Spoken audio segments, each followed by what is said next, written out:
Every man has its own favorite. May mga bagay yan na paborito sa partner niya na ginagawa sa kanya, pinaparamdam sa kanya, pinapakita sa kanya. Even ako, meron ako mga bagay na paborito na ginagawa ng misis ko sa akin. Pinaparamdam sa akin ng misis ko at pinapakita niya sa akin. Pero kung i-generalize natin yung mga bagay na to, merong 7 bagay, kapatid, na halos lahat ng kalalakihan ay ito yung paborito nila sa kababaihan. Kung interesado ka malaman kung ano yung 7 to, tara kapatid, pag-usapan natin yan. Just keep on watching.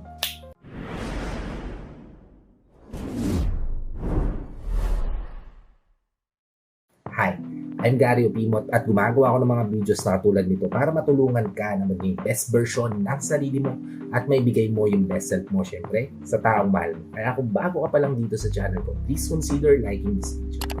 Hit the subscribe button and the notification bell para lagi kang updated sa mga videos na tulad nito na i-upload pa natin sa inahanap.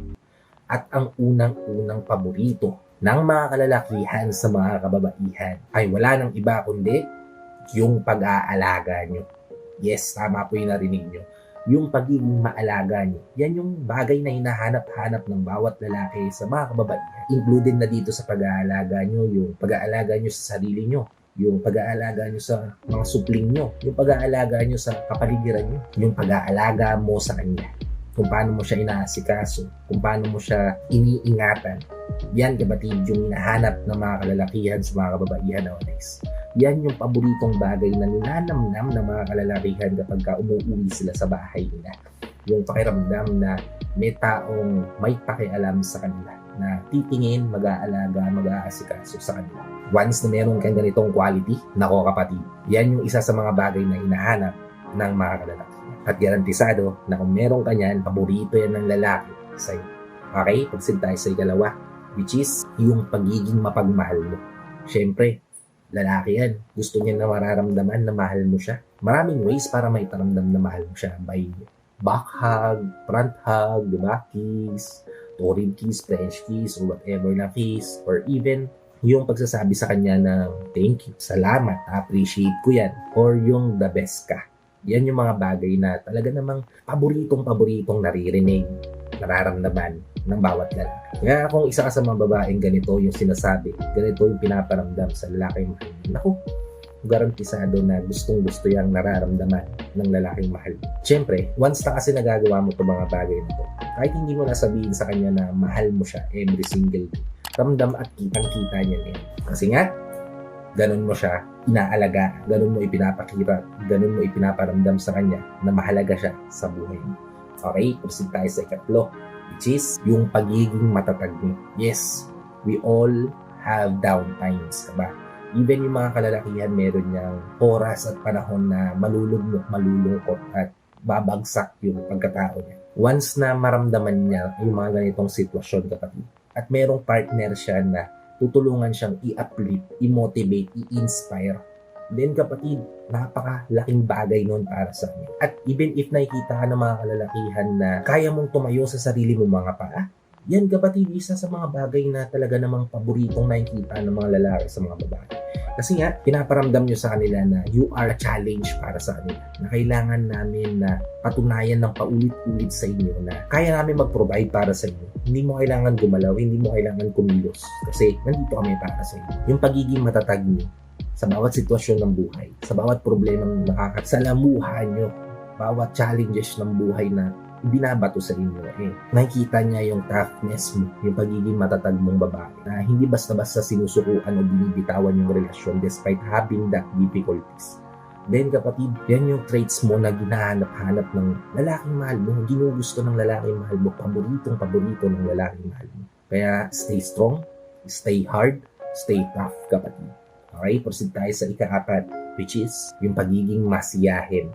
Sabi ko nga sa mga previous video ko, masyado ng maraming bagay yung pwede nating ikalungkot, ikalugmok, ikaiyak, ika-down, ika-depress, ika-stress, di ba? Napakaraming mga bagay na. Even if yung mga sikat na personalidad na papansin na rin to. Kaya naman, bakit ka tayo bilang tao magpapadala sa mga ganitong pakiramdam, nararamdaman, di ba? Kung kaya naman nating tingnan yung mga bagay-bagay sa positibong perspective, kung ikaw, isa ka sa mga babaeng tumitingin sa mga ganitong bagay, kapatid, nakakaya mong ngumiti despite having hard time, difficulties, hirap ka, pagod ka, hapong-hapo ka sa buhay, nagagawa mo pang umiti, tumawa, ipakita sa mundo na malakas ka.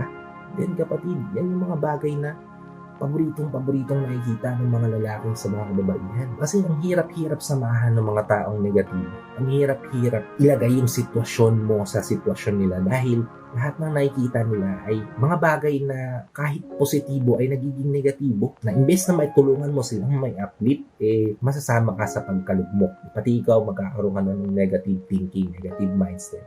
Makikita mo yung mga bagay sa negatibong perspective. Kaya imbes na samahan ka ng lalaki na maging malungkot, maging ma-depress, di ba? Mas gugustuhin ka nilang kasama sa mga happiness, sa pagiging palatawa, sa pagiging pasiyahin ng puso. Kaya naman, napaka-importante na nagagawa natin sa sarili natin na tingnan yung mga bagay-bagay sa positibong pananaw, positibong perspective, at nang ma-attract natin yung mga taong tumikit sa atin, lumapit sa atin, at mismo sila maging paboritong traits nila yung pagngiti natin. At yan kapatid yung isa sa mga paboritong bagay na ginagawa ng mga kababaihan na talaga namang papansin-pansin ka attract at syempre pinaka-paborito rin na nakikita ng mga kalalakihan. Okay? Proceed tayo sa ikalima, which is yung pagiging open mo. Yes, open sa mga bagay na gusto naming sabihin sa inyo, discuss sa inyo, i-open sa inyo. Sabi ko nga kanina, maraming mga bagay tayong pwedeng ika-down, ika-depress, ika-stress. Diba? Kaya for some na dumadaan sa mga sitwasyon na pailalim, di ba? Yung kalungkutan, pagiging down, di ba? Depression, stress, anxiety, yung pagiging open natin sa tabi nila, pagiging open ng mga tenga at isip at puso natin sa kanila, talagang garantisadong makakatulong sa kanila na gumaan yung bigat na dinadala nila. Diba? Kaya kung isa ka sa mga babae na open sa partner, paborito yan garantisado ng lalaking mahal. Dahil hindi siya natatakot na ibukas sa iyo yung mundo niya, ibukas sa iyo yung sarili niya, ibukas sa iyo yung buhay niya. Okay, proceed tayo sa ika-6, which is yung pagiging masinop nyo. Tama po yung narinig nyo, pagiging masinop. Malinis sa katawan, malinis sa kapaligiran. Kasi it reflects your personality. Diba? Kung malinis ka sa katawan mo, malinis ka sa kapaligiran mo, gusto mong maayos at malinis yung buhay mo. Diba? Garantisadong alam mo na may goal ka na ina-achieve kapag ganito yung mindset mo. Diba? At yan yung mga hinahanap ng mga kalalakihan. Sino ba namang tao yung uuwi sa bahay nila matutuwa sa kadumihan ng bahay nila, diba? Mas okay na pagod ka sa trabaho tapos umuwi ka sa bahay mo pagdating mo ang linis-linis ng bahay mo, diba? Mas okay yun, diba? Kasi talagang marerelax ka, feel mo na at home ka. Kaya kung masinop ka na babae, yan yung paborito na mga kalalakihan sa inyo. Okay, proceed tayo sa ika-7, which is yung pagiging maganda nyo. Yes, dapat hindi nyo pinapabayaan yung sarili nyo. Hindi nyo hinahayaan yung sarili nyo na malosyang sa araw-araw na struggles ng buhay. Dahil yan yung mga bagay na nagustuhan sa'yo ng lalaking mahal mo. Aminin man namin o hindi, gusto namin na maganda ka. Gusto namin na sexy ka. Kasi sa totoo lang, yan yung unang mapapansin sa'yo ng kahit na sinong tao. Hindi lang ng lalaking mahal mo, hindi lang ng mga tao sa paligid mo. Yung mga taong gusto rin mapanghusga sa'yo. Diba? Kung nakikita nila na may wrinkles ka, mas natutuwa yan. Kung nakikita nila na losyang ka, mas natutuwa yung mga bashers mo, yung mga taong nakasubaybay sa buhay mo. Diba? Kaya kung napapanatili mo na maganda ka, na sexy ka, na ma-appeal ka sa mata ng lalaking mahal mo, then garantisado na hindi ka bibitawan ng mahal mo. Magiging paboritong hobby niya na alagaan ka, the way mo inaalagaan yung sarili. At yun kapatid, yung 7 bagay na paborito ng mga lalaki sa mga kababaihan. Now it's up to you kung may mga traits pa dito na gusto mong subukan, gusto mong itry sa sarili mo. And if meron nga naman, please comment it down below para makita natin kung ano yung mga traits na meron ka at gusto mo pang i-apply sa sarili. At kung bago ka pa lang dito nga pala sa channel ko, please consider liking this video. Hit the subscribe button and the notification bell para lagi kang updated sa mga videos na tulad nito na i-upload ka natin sa ilahan. At please help me share this to your loved ones na posible natin matulungan ng video para makatulong na kayo sa kanila, makatulong na rin ako sa kanila. Sa lahat pala ng OFW viewers natin, sa mga viewers natin dito sa Pilipinas na walang sawang nakasuporta, nakatune in sa bawat video na ina-upload ko. Maraming salamat po sa palagyan ng pag-upload at pag-support.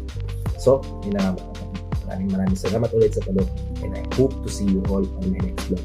Ingat ka dyan palagi kapatid. God bless you.